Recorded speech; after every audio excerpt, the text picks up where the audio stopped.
Olá, alunos, tudo bem? Vamos estudar aqui como as reações químicas podem produzir energia. Vamos entender como ocorre, por exemplo, a queima da gasolina e por que ela libera energia para o carro, entre outras coisas. Primeiramente, entenda que as reações químicas não só podem liberar energia, mas podem também absorver energia. Sim, nem sempre as reações liberam energia. Algumas reações absorvem energia. As reações que liberam energia são chamadas exotérmicas e as que absorvem energia são chamadas endotérmicas. Exotérmicas liberam energia, endotérmicas absorvem energia. É claro que, como reagentes e produtos são formados por substâncias diferentes, suas energias também são diferentes. Mas antes de continuarmos, vamos combinar uma coisa.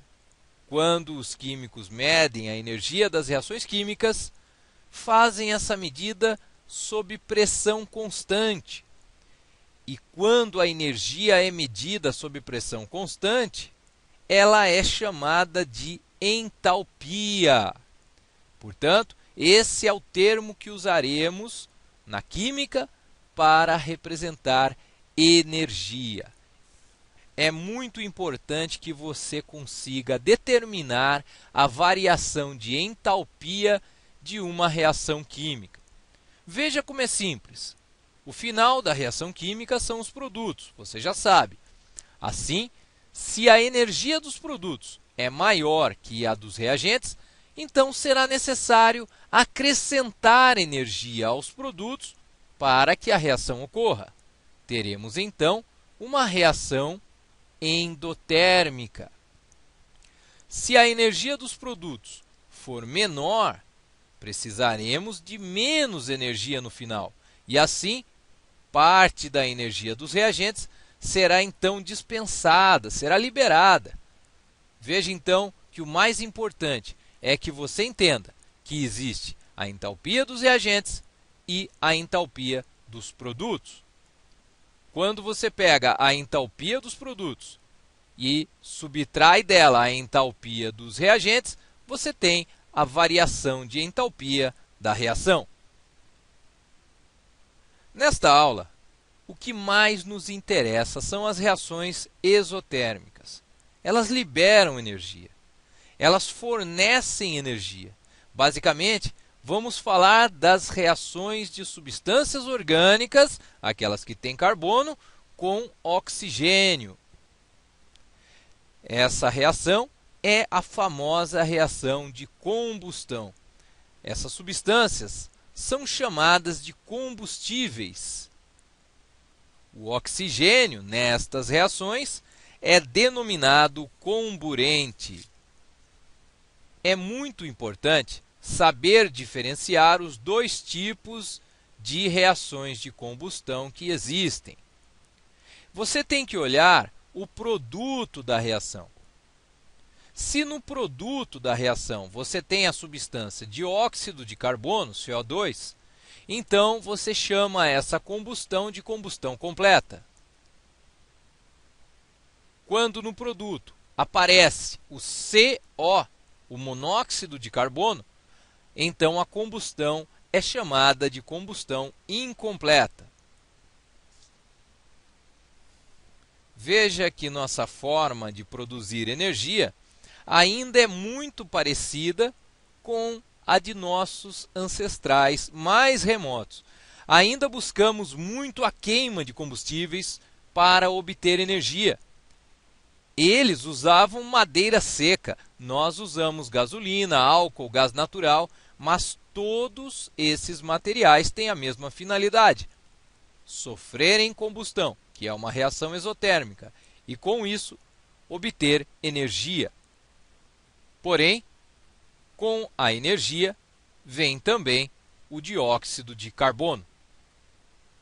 Hoje, a principal fonte de substâncias para a combustão é o petróleo. Combustíveis como este provenientes de fósseis de seres vivos mortos há milhões de anos, são chamados combustíveis fósseis. E hoje, o mundo mergulhou no petróleo e tem sérias dificuldades em sair da dependência desse combustível não renovável. Além disso, também dependemos muito das usinas termoelétricas. O grande problema é que, como você viu acima, esses combustíveis liberam CO2, que é uma substância que, em excesso, faz mal ao nosso planeta. O CO2 é fundamental para que a Terra não vire uma bola de gelo. 1% da nossa atmosfera é dióxido de carbono, e isso é muito importante. A função do CO2 é reter na Terra parte da energia vinda do Sol. Assim, quando cai a noite, temos um ambiente agradável. O problema é reter energia demais. Aí a Terra aquece muito. E isso chamamos de efeito estufa. Este é o grande problema de dependermos tanto da combustão de substâncias orgânicas.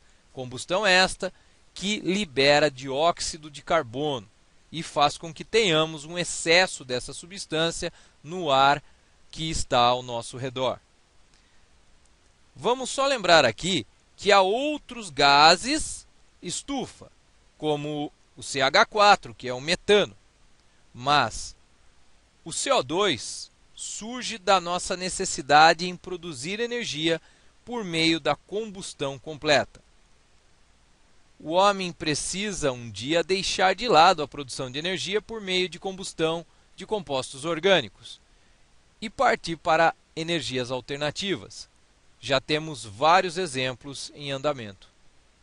A energia dos ventos, a energia eólica, é um exemplo de fonte de energia alternativa. O litoral do Nordeste brasileiro tem sido bastante explorado com seus ventos constantes. Outra fonte de energia alternativa é a energia solar. Hoje é muito comum encontrarmos painéis fotovoltaicos. Eles captam energia vinda do sol, energia limpa e que não depende da exploração de recursos não renováveis. Temos ainda a energia das marés, com equipamentos como este da foto que você vê aqui. Percebemos quantas formas, então, melhores de se produzir energia que existem.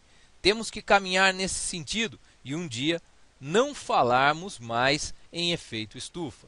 Vamos agora aos exercícios. Primeiro exercício.